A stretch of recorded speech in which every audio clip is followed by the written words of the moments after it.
All right, let me save y'all from the predatory practices they have online.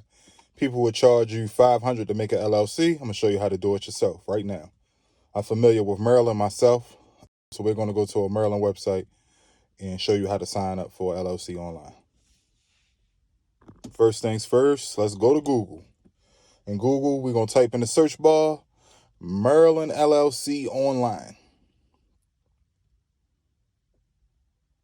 We're going to skip all the sponsored things and find the first one we can find, and that will be maryland.gov. Now, we're going to go to register.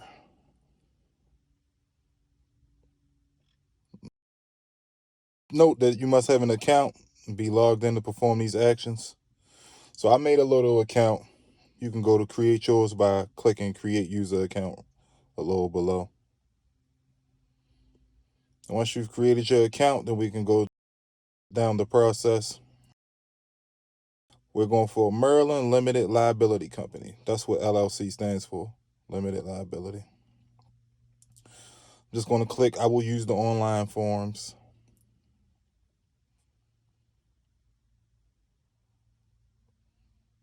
Now, here you got to put in the name of the company because they want to make sure you're not trying to use something that's already active in the state that you're choosing.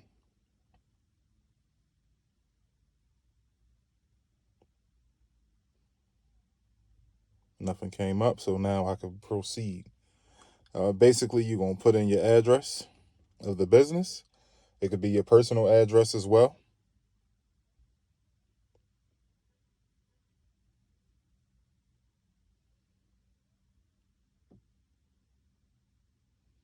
Put in your email address and your business phone number.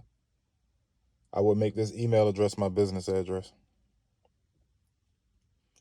Now, depending on the kind of license you have, you might need a license to start your LLC, but this is like for trucking, so you don't need a license, a particular industry license to do it. So we're going to click no.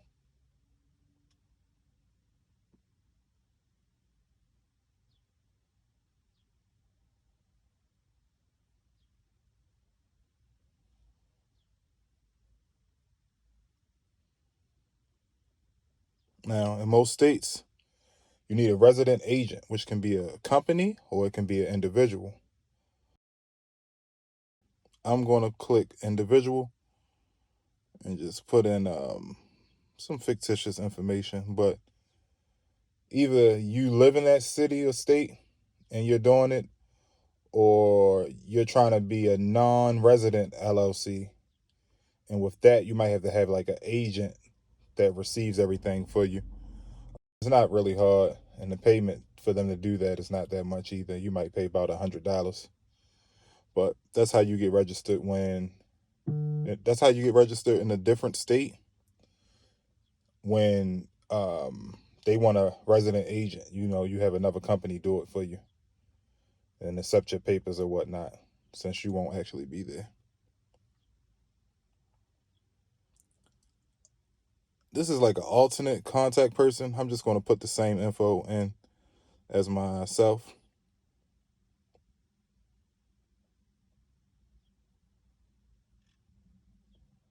And this is just the layout of everything you filled in, like all the information you've provided. And they're just checking back with you to confirm that it's really what you thought it was. Now, right here, you got to put your name. It's basically certifying that you're the authorized person.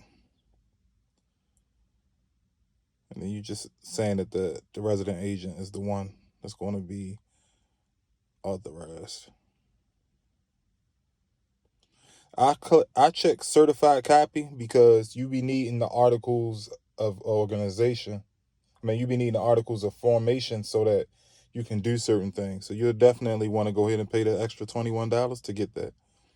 And this is just a breakdown on what it's going to cost you. And you see the dates, man. Like today is the 23rd.